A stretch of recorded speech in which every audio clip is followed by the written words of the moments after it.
If you're just planning to fly suborbital missions, then honestly, your rocket doesn't need to be huge or overly complicated. It can afford to be shorter and less powerful.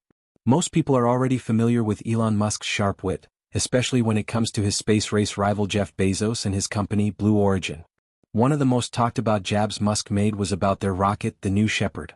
Just think about it, a flight that lasts only about 11 minutes and doesn't even reach full orbit. Musk questions, and rightly so, how such a short ride can claim to redefine humanity's future in space. That's the kind of bold shade that only Elon Musk can throw with a straight face, backed by facts and engineering logic. In today's episode, we're diving into that exact rivalry, but it's not just for the laughs. There's some serious truth behind it. This isn't merely about memes or surface-level comparisons.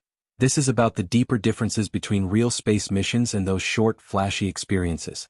It's about trajectory, technology, and the vision each company holds for the future of humanity beyond Earth. What's the actual difference between a tourist space hop and a mission that orbits Earth or goes beyond? By the end of this, you'll have a clear view of why Elon Musk treats New Shepard more like a floating amusement park ride than a revolutionary vehicle. One of the most talked about moments came during the 2021 Code Conference. Elon Musk was on stage for an interview with journalist Kara Swisher. In typical Musk fashion, the conversation quickly turned humorous but also revealing. Swisher, not afraid to poke fun, asked Musk what he thought about the New Shepard rocket's awkwardly suggestive design. Without missing a beat, Musk smirked and said, "I mean, it could be a different shape potentially." That one line sent the audience into laughter, but the conversation didn't stop there. Swisher followed up, "Was there any technical reason for the design?" Musk, ever ready with a punchline, added, "If you're only going suborbital, your rocket can be shorter." It was a joke, yes, but also a subtle dig backed by real differences in technology and mission capability. His comment made it clear. Blue Origin's New Shepard isn't designed for orbital missions, and that's a big deal in space exploration. When your rocket is only intended to go suborbital, meaning it doesn't circle the Earth but just pops up past the edge of space and falls back, you don't need the power or size that SpaceX builds into their rockets like Falcon 9 or Starship. In engineering terms, shorter is enough.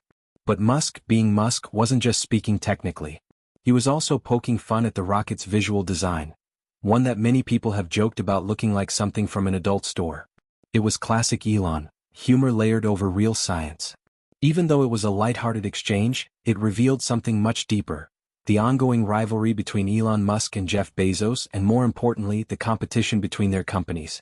At that time, SpaceX had already made history by sending astronauts to the International Space Station using the Crew Dragon spacecraft. Meanwhile, Blue Origin's most notable achievement was a short suborbital trip offering a few minutes of weightlessness. Fast forward 4 years, and while Blue Origin did eventually manage to launch New Glenn into orbit, the gap in capabilities between the two companies remained massive. The space race wasn't just about who could reach orbit, it was about who could consistently innovate and deliver on promises. And in that arena, SpaceX was racing far ahead.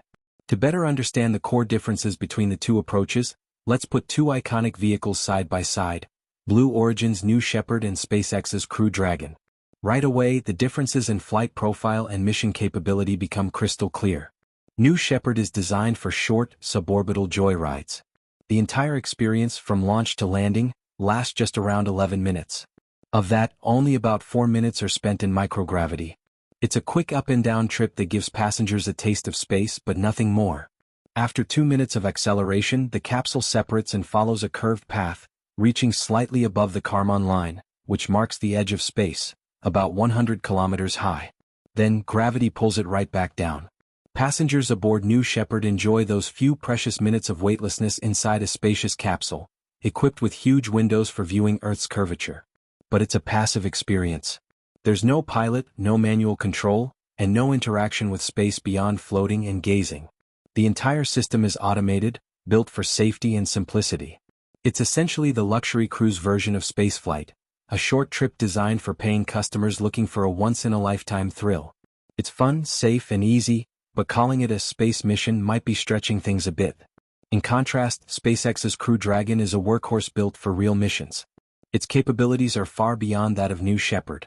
Crew Dragon doesn't just flirt with space, it fully enters and stays in orbit. To achieve orbit, the spacecraft must reach speeds of roughly 28,000 kilometers per hour, or about 17,500 miles per hour. That's a huge leap in energy and complexity compared to a suborbital flight. Because of these higher speeds, Dragon can circle Earth many times, staying in space for days or even weeks. It's used to transport astronauts, cargo, and scientific experiments to and from the International Space Station. The design of the Crew Dragon reflects its demanding missions. Inside, it's compact but purpose-built. You'll find control panels, touchscreen interfaces, navigation systems, and seats made for withstanding both launch and re-entry. It includes systems for docking, life support, and emergency escape, all crucial when you're talking about keeping astronauts alive in orbit. Every inch of Dragon is engineered for safety and long-term functionality, not comfort. Unlike New Shepard, which focuses on experience and ease, Dragon focuses on survivability, reliability, and technical performance. These mission goals heavily influence how each rocket is built. New Shepard is more like a space-themed amusement ride. Fun, dramatic, but ultimately short and limited. The capsule is roomy, the windows are huge, and everything is streamlined for safety and comfort. Dragon, on the other hand, is like a space SUV, rugged, functional, and ready for serious work. It sacrifices luxury for longevity, designed to operate in extreme conditions and perform complex maneuvers. It's not about making space fun for tourists, it's about making space useful for science, exploration, and expansion. And let's not forget the human training aspect. To fly on New Shepard, the training required is minimal, just around 14 hours over 2 days. That's all it takes to prepare passengers for launch, weightlessness, and re-entry. The training includes a mix of classroom lessons, simulations, and hands-on experience inside a mock capsule. The idea is to get people comfortable with the procedure, teach safety protocols, and make sure everyone knows what to expect. You'll learn how to strap in, operate emergency buttons, use an oxygen mask, and exit the capsule quickly if needed. It's simple, efficient, and designed for people who may never have even flown in a jet, let alone gone to space. The simplicity is part of New Shepard's appeal. It allows ordinary civilians, provided they can afford the ticket, to experience space with minimal effort. You don't need years of training or a military background. Just a few days of prep and you're skybound. You'll even practice using breathing masks so that when the pressure kicks in, you're cool and composed. This isn't just about looking calm, it's survival training.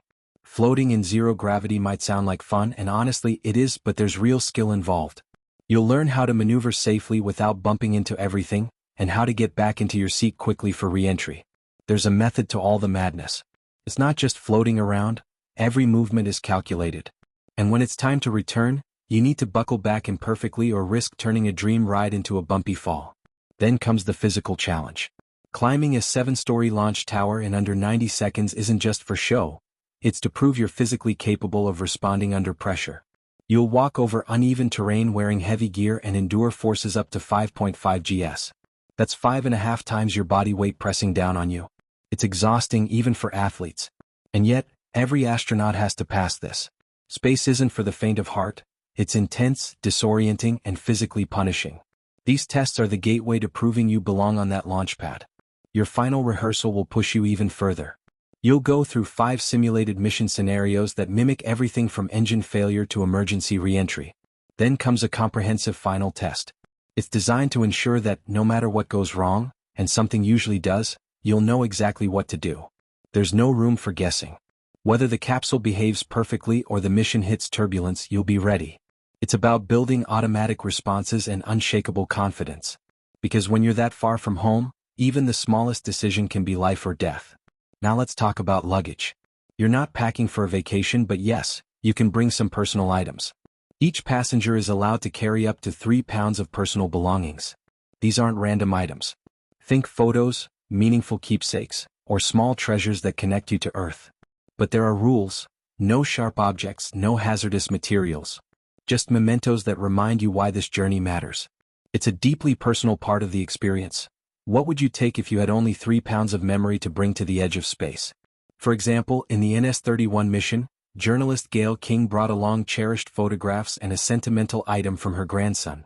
Katy Perry planned to carry something alive, something symbolic to remind everyone of the fragility and beauty of Earth. Former NASA rocket scientist Aisha Bo brought the Apollo 12 flag and dehydrated conch chowder, the national dish of the Bahamas, her homeland. Bioastronautics researcher and civil rights advocate Amanda Nguyen included seashells from a Malaysian island where her mother had once found refuge, along with a handwritten note that read, "Never ever." It was a message of strength, legacy, and hope. Lauren Sanchez, journalist and helicopter pilot, had her own unique contribution. She brought a stuffed animal, the mascot from her children's book, The Fly Who Flew to Space. Alongside it were a few personal keepsakes, items only she knows the full meaning of. But the common thread in all these stories is connection. These aren't just passengers, they're storytellers carrying pieces of Earth with them. It's a symbolic reminder that no matter how far we go, the heart of humanity always comes along for the ride. And here's a twist, you're not piloting the spacecraft. New Shepard is fully automated. There's no cockpit, no joystick, no one yelling engage thrusters. It flies itself using an advanced onboard system. You're a passenger, not a pilot.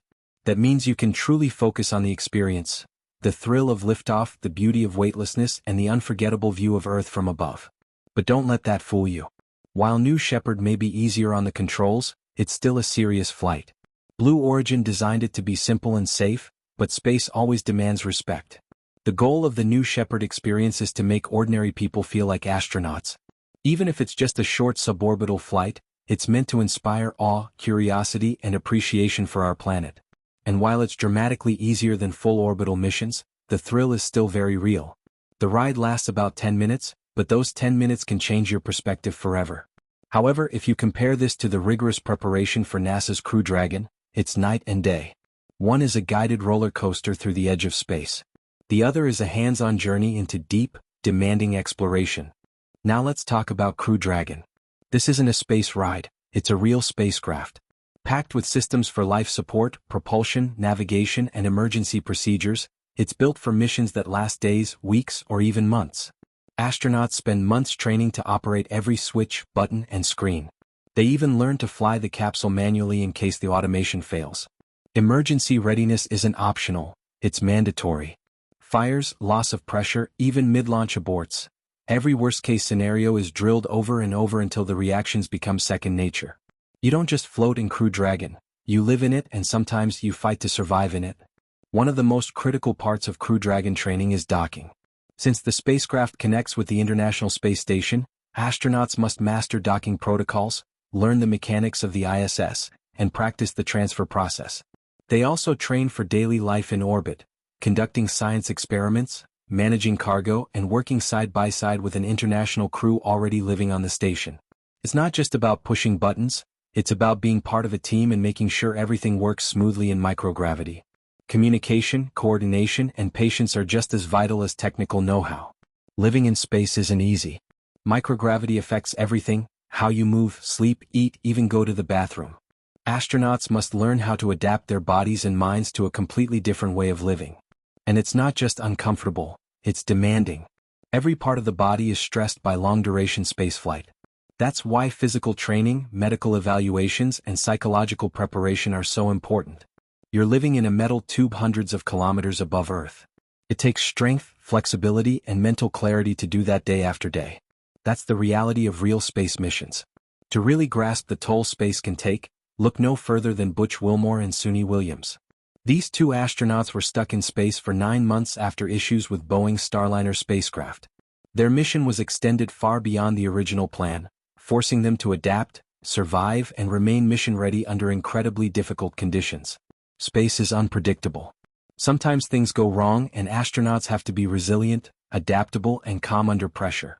It's a reminder that, despite the technology, spaceflight is still an extreme human challenge. Training for it means training for uncertainty and enduring the unexpected. And not every mission is the same. Some astronauts perform spacewalks, repairing satellites or installing new hardware. Others focus on scientific research. Everything from plant growth in zero gravity to advanced materials testing. Every mission has different goals, and the training is customized accordingly. No matter the mission profile, every astronaut must be fully prepared to meet their objectives and return safely. They're not tourists, they're highly trained professionals operating in one of the harshest environments known to humankind. In conclusion, Crew Dragon training is on a whole other level. It's immersive, relentless, and incredibly demanding. Astronauts don't just prepare to fly, they prepare to fix, survive, and lead. That's why when some passengers from the NS-31 mission casually referred to themselves as astronauts after experiencing 4 minutes of weightlessness, the public raised eyebrows. All they really did during those 4 minutes was scream in excitement. That's fine, but calling it the same as living and working in orbit? That's a bit of a stretch. So now it's your turn. After hearing all this, who do you think is really advancing space exploration? Is it the fully immersive high-stakes missions aboard Crew Dragon? Or the awe-inspiring but brief experiences aboard New Shepard? Drop your thoughts in the comments section below. We'd love to know where you stand. By the way, Blue Origin's NS-31 mission wasn't just another tourist trip. It marked the 11th successful launch in their space tourism program. It happened on April 14, 2025, and lasted 10 minutes and 21 seconds. The capsule was remotely piloted, carrying 6 passengers into suborbital space. The group included NASA aerospace engineer Aisha Bowe, pop superstar Katy Perry, producer Corinne Flynn, activist Amanda Nguyen, journalist Gail King, and journalist pilot Lauren Sanchez, who also happens to be the fiancé of Amazon and Blue Origin founder Jeff Bezos. Their names were publicly announced on February 27, 2025, stirring excitement and curiosity about the future of commercial space travel.